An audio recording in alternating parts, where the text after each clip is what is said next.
Kaloji Narayana health university నుంచి మనకి BSc పారామెడికల్కి సంబంధించి ఒక అప్డేట్ అయితే రిలీజ్ చేయడం జరిగింది. అదేంటంటే ఎవరైతే పీడబ్ల్యూ కేటగిరీలో ఈ యొక్క పారామెడికల్ కోర్సులకు అప్లై చేస్తున్నారో వాళ్ళకి సంబంధించి వెబ్ ఆప్షన్ ఇవ్వడానికి ఎవరు ఎలిజిబుల్ అయ్యారు, ఎవరు నాట్ ఎలిజిబుల్ అయ్యారు అన్న డీటెయిల్ లిస్ట్ అనేది మనకి రిలీజ్ చేయడం జరిగింది వెబ్సైట్లో. ఇప్పుడు దాని గురించి డీటెయిల్గా మాట్లాడుకుందాం.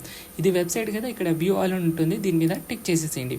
చూసారా? సో ఇంతకుముందే మనకి ఒక అప్డేట్ని అయితే రిలీజ్ చేయడం జరిగింది. యూజీ ఎలైడ్ హెల్త్ సైన్సెస్కి సంబంధించి పీడబ్ల్యూ అంటే ఏంటి? పర్సన్ విత్ డిజబిలిటీ కేటగిరీకి సంబంధించినటువంటి స్టూడెంట్స్ అనమాట. సో ఆల్రెడీ అందరికీ తెలుసు వీళ్ళకి 5% రిజర్వేషన్ అయితే ఉంటుంది. ఆ యొక్క రిజర్వేషన్ కోటాలో వీళ్ళు ఈ యొక్క కోర్సులకి అప్లై చేసుకోవడం జరిగింది. ఇప్పుడు చూద్దాం దీంట్లో మనకి క్యాండిడేట్ ఎవరు ఎలిజిబుల్ అయ్యారు, ఎవరు నాట్ ఎలిజిబుల్ అయ్యారన్న డీటెయిల్గా మనకి ఇందులో ఉండడం జరుగుతుంది. సో ఇదే ఆ యొక్క లిస్ట్ అనమాట. ఇందులో మనకి list of eligible candidate under person with disable category కోటాలో ఎంతమంది సెలెక్ట్ చేశారు?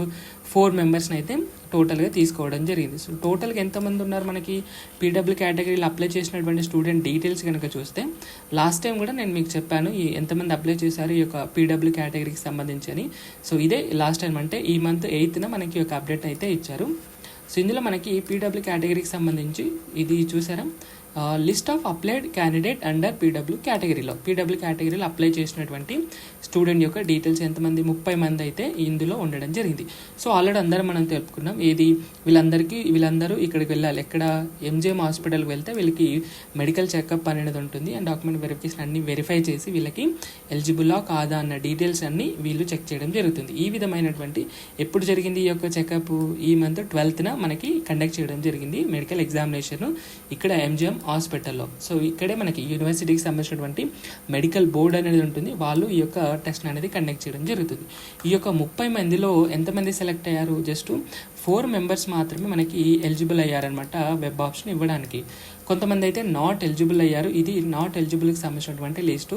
సో 14 మంది అయితే నాట్ ఎలిజిబుల్ అయ్యారనమాట. సో తర్వాత కొంతమంది అయితే ఆబ్సెంట్ అయ్యారు. ఎంతమంది? 12 మంది అయితే ఆబ్సెంట్ అవ్వడం జరిగింది. మేబీ వీళ్ళకి ఇంకొక ఛాన్స్ ఇచ్చే అవకాశం అయితే ఉండొచ్చు అనమాట. సో ఇది టోటల్గా 4 మెంబర్స్ సెలెక్ట్ అయ్యారు, 14 members not eligible and 12 members అయితే ఆబ్సెంట్ అవ్వడం జరిగింది. సో ఇది టోటల్ 30 మెంబర్స్లో పీడబ్ల్యూ కేటగిరీలో కేవలం 4 మెంబర్స్ని మాత్రమే తీసుకోవడం జరిగింది. సో వీళ్ళకి 5% రిజర్వేషన్ అయితే ఉండడం జరుగుతుంది. ఆ కోటాలో ఈ యొక్క కోర్సులకి వీళ్ళు అప్లై చేయడం జరిగింది. ఇందులో BSc allied health sciences, BPT, ఎంఎల్టీకి సంబంధించినటువంటి కోర్సులో వీళ్ళు ఎలిజిబుల్ అనమాట.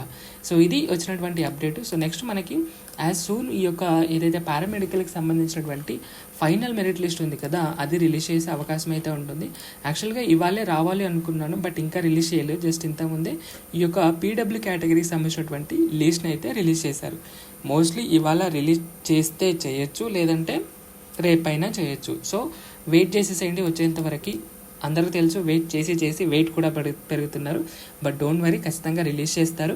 ఈ యొక్క ఫైనల్ మెరిట్ లిస్ట్తోనే పాటు మనకి అదే రోజు నుంచి లేదా నెక్స్ట్ డే నుంచి మనకి ఈ యొక్క వెబ్ ఆప్షన్ ఇవ్వడానికి నోటిఫికేషన్ ఇస్తారు. అండ్ దాంతోపాటు సీట్ మ్యాట్రిక్స్ కూడా అన్ని ఎట్ ఎ టైమ్గా రిలీజ్ చేసే అవకాశం అయితే ఉంటుందన్నమాట. So wait for final merit list. So అంతకుమించి మనం ఏం చేయలేము. సో అది యూనివర్సిటీ మీద డిపెండ్ అయి ఉంటుంది. సో ఇదన్నమాట video. Thank you so much.